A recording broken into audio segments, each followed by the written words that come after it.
Hi everyone. सो day 2 में हम सिर्फ चौमहला पैलेस गए थे and then Niloufer cafe and ये दोनों जगह के ब्लॉग्स ऑलरेडी मैंने पहले अपने चैनल पे शेयर किया हुआ है। सो इसलिए हमने फिर से रिकॉर्ड नहीं किया। वहाँ का सिर्फ हमने रील्स और शॉर्ट्स ही शेयर किया है। एंड ये गोलकोंडा फोर्ट है जो भी मैं पहले आई हूँ, बट मैं पहले कभी भी इस लाइट शो में नहीं आई थी। फ़र्स्ट टाइम हम सब लाइट शो में आए हैं जो इवनिंग में होती है 5 o'clock में, और ये आपको English, Hindi and Telugu 3 languages में दिखाई जाती है। तो हमें तो मज़ा आया। आप भी इंजॉय कीजिए। जब भी आप हैदराबाद विज़िट करो यहाँ पे ज़रूर आना है। एक बड़े बदलाव की आहट को महसूस कर रहा हूँ।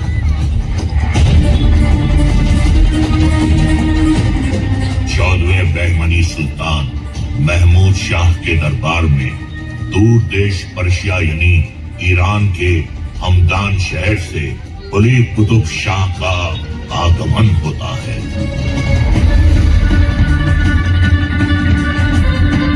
कुली कुतुब शाह बहमनी सल्तनत का अहम सूबेदार बन जाता है।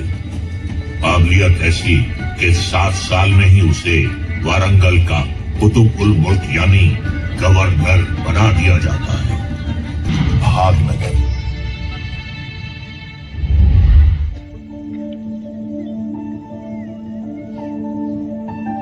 गजब की रोशनी है ये, किधर से आ रही है ये?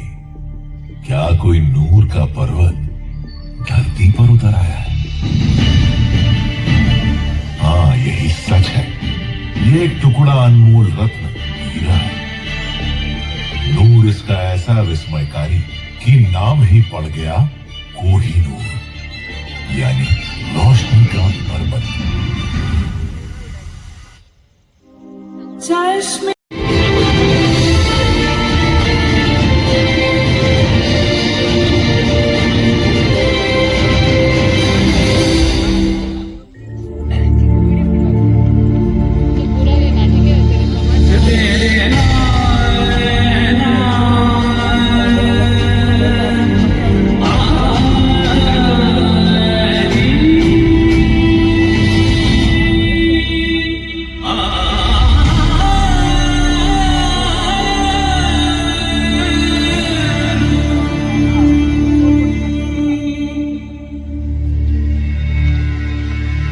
मुझे इतिहास कहते हैं।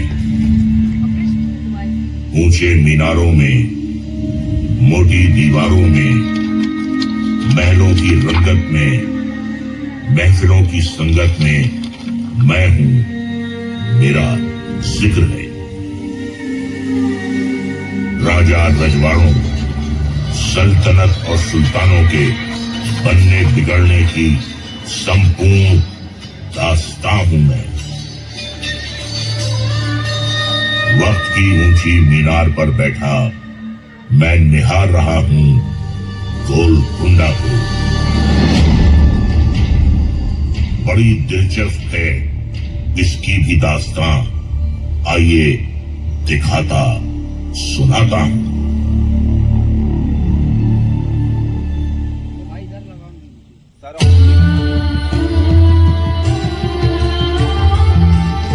गोलकोंडा नाम दिलचस्प है और इतिहास तो और भी ज्यादा।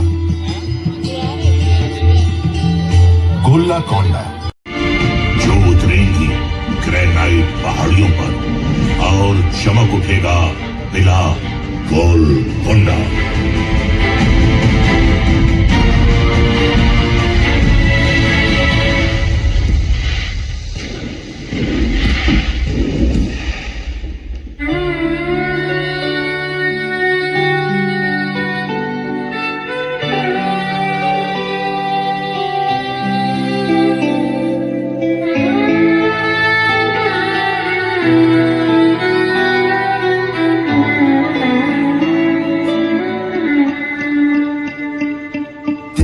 सीने में जो उभर निकलते हैं वो कोई संग नहीं, एक रंग नहीं। तेरे सीने में जो उभर निकलते हैं वो कोई संग नहीं। है वो, संग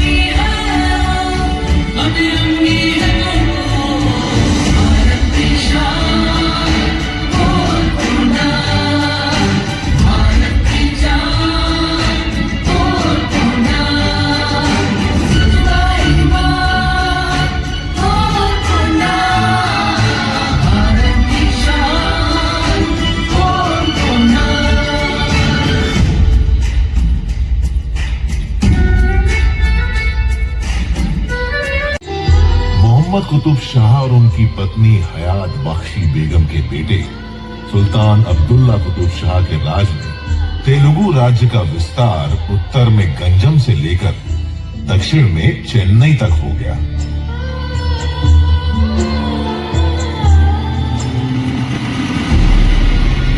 इसी बीच मुगल बादशाह शाहजहां का बेटा औरंगजेब दिल्ली से आकर दक्कन साम्राज्य का गवर्नर बन बैठा। ताकि मौका मिलते ही वो गोलकोंडा पर चढ़ाई कर दी।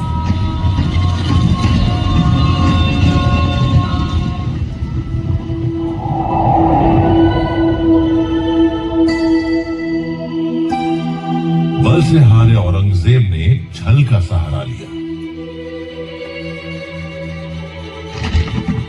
सुल्तान अब्दुल्ला कुतुब शाह के साथ उनके अपने ही आदमी ने विश्वासघात किया। औरंगजेब ने सुल्तान को बंदी बनाकर उन्हें उनके ही किले में ही कैद कर दिया।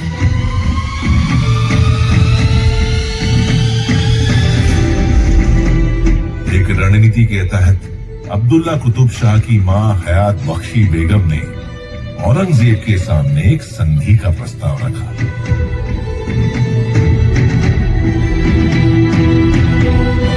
अपनी रिहाई और गोलकोंडा पर राज करने की एवज में अब्दुल्ला कुतुब शाह ने औकत की प्रतीक रही गोलकोंडा की दीवारें, मीनारें और इमारतें सदियों तक मुगल हुक्मरानों के दिए घावों को सहलाती रही, सिसकती रही। पर सच ये भी है कि वक्त बड़े से बड़े घावों को भर देता है। राजशाही का समय बीता, सदियां बीती, भारत आजाद हुआ। सितंबर 1948 में हैदराबाद और गोलकोंडा भी असफजाही शासन से मुक्त हो गए। स्वतंत्र भारत की गणतांत्रिक शासन व्यवस्था ने एक बार फिर मौका दिया गोलकोंडा को मुस्कुराने का।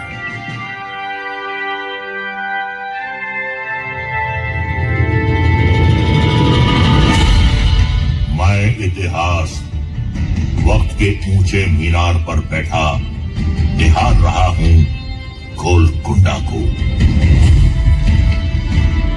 अतीत के पन्नों में झांकते हुए एक बार फिर मुस्कुरा उठा है गोलकोंडा।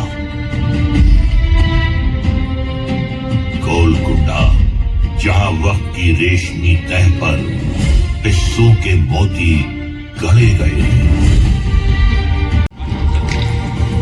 गोलकोंडा तब उन्हीं काकतीय राजाओं के अधीन आता था।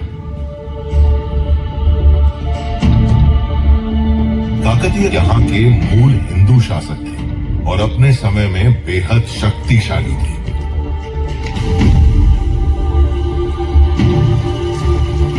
देश विदेश में फैल रही उनकी ख्याति ने विदेशी आक्रमण गोलकोंडा दुर्ग को और सुदृढ़ करने का आदेश देता।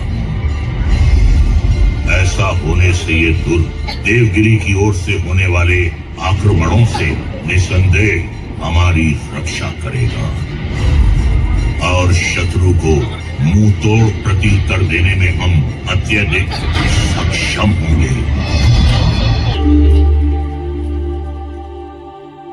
जंग से बड़ी है जंग की तैयारी, जो तैयार नहीं वो नुकसान उठाते हैं भारी।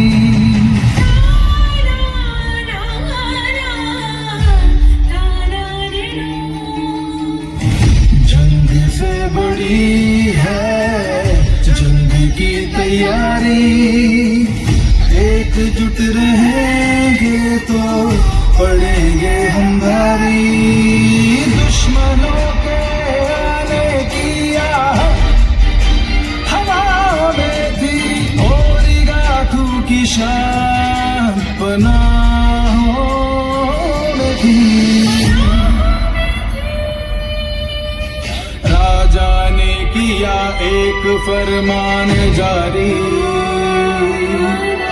गोलकोंडा बनेगा और दुर्गम और भारी।